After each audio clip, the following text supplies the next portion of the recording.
Assalomu alaykum, qadrli do'stlar, hurmatli bog'bonlar, uyimga farzandlarim uchun uzum ekaman degan qadrli otaxonlar va uzumdan bog' qurmoqchi, yaxshigina biznes davom etmoqchi bo'lgan akalar, sizlarga xudo xolisa yaxshi takliflar beraman va yaxshi maslahatlarni xudo xolisa sizlarga bugun berib o'taman.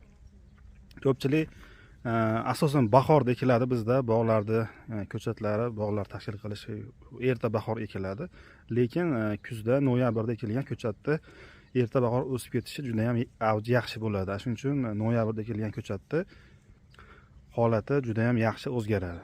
Shuning uchun sizlarga tavsiya qilaman, kimda-kim agar ekmoqchi bo'lsa, nafaqat uzum, qolgan ko'chatlarni ham noyabrda ekadigan bo'lsalaring, to bahorgacha siz ekkan joyga, muhitga moslashib turadi va erta bahor yaxshi avj bilan o'sadi. Ekish mavsumi boshlangan, kuzgisi qachon tugaydi deganlarga, qachonki kunduzi va kechasi havo minus darajaga tushganda, shunda ekilmaydi. Agar kunduzi plus darajada bo'lsa ham havo harorati +2, +3, +4 bemalol eksa bo'ladi. Bizda xilma-xil uzumlar bor, bilasizlar. Asosan uzum bilan shug'ullanamiz, chunki uzumlar navi ham ko'p, boshqa ko'chatlarga, boshqa sortlarga, boshqa mevali daraxtlarga vaqtimiz bo'lmaydi. Mana zakazlar tayyorlab berilyapti. Xo'p, mahalliy ko'chatlar so'ragan akalar bor edi. Mana mahalliylarimizga olib kelib qo'ydik. Oz-ozdan so'rovga qarab, mana F1 mahallamiz 1 yillik ko'chatlar, lekin 1 yillikni ham eng doda xo'jalarini olib kelib qo'yganmiz. Mana qaranglar mana. Hozir Oqqo'rg'on bitta sinimiz borlar. Mahliyo degan o'shalar bog' qilishyapti. Mana ishtiyoq bilan bog' qilishyapti. Yaqinda amatar manikyur jo'natgan edik. Endi mana mahalla tayyor bo'ldi. Qaranglar mana.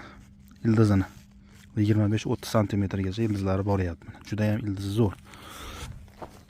1 yillik ko'chatda yarash ildiz bo'lsa mana shunchalik bo'ladi. Bular ketmon sopimiz mana. Ular ketmon sop. Bular F1. Mana holatini qarang. Zo'r bo'lgan, unaqa baq o'tib ketganlari ham bor.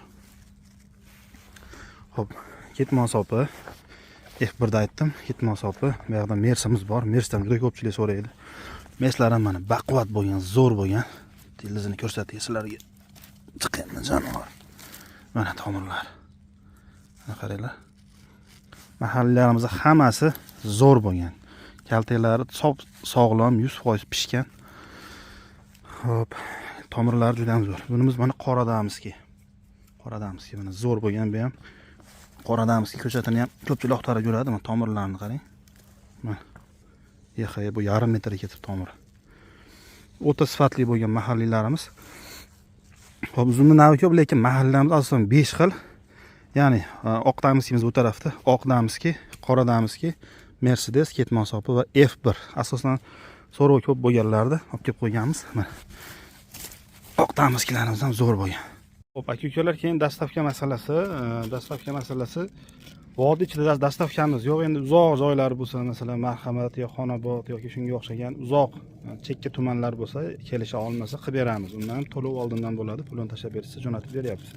Butun O'zbekiston bo'ylab dastavka bor, faqat ekspress pochta orqali. Hali yosh kattalar, xabari yo'q odamlar pochta desa xat tashiydigan narsani tushunyapti-da.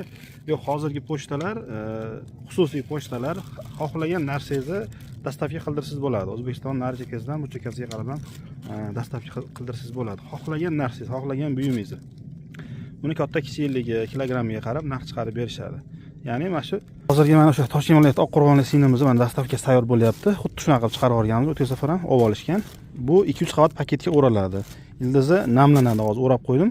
Ildizini namlab, yaxshilab suvga pishib, mana loy bo'lib turibdi. Tez chiqib qopti. Buni kesib qo'yamiz. Telefonimizni o'zi teshib qo'yadi. Mana ildizlari nam holatda turibdi. Loy qilib, tuprog'i bo'lmaydi, lekin ildiz yaxshilab yuvib, suvga pishib, 2-3 qavat paketga o'raymiz. Nami qochmaydi. 2-3 kun bemalol turaveradi. Bir hafta ham turaveradi. Chunki ko'chatlar hammasi uyquda, hech qanaqa zarari yo'q mana. Yangi ko'chat. Har bitta o'sha viloyati tumanlarigacha yetib boradi. Ya'ni har bitta viloyatda, har bitta tumanida shu nimani pochtani BTS yoki EMU degan pochtalar bor. Shu pochtalarda ofislari, filiallari bo'lsa, filialiga yetib boradi. Shuning uchun 2-3 kun muddat ketyapti yetkazib berishga, joyga qarab. Yaqin joylarga tez yetib boradi, uzoq joylar sekinroq yetib boradi. Dastavka mana shu orqali bo'ladi. To'lov oldindan 100% ishonchli holatda qilib beramiz.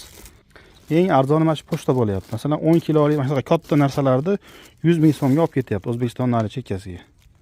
Agar boshqa bir mashinaga yoki boshqa biror taksiga bersiz 200-300 ming pulingiz oladi. Oddiy Toshkentga ham kichkina pochtani ham berib yuborsa 100 ming so'm pul olishyapti. O'sha narsa 40 ming, 50 mingga nari borsa yetib boryapti.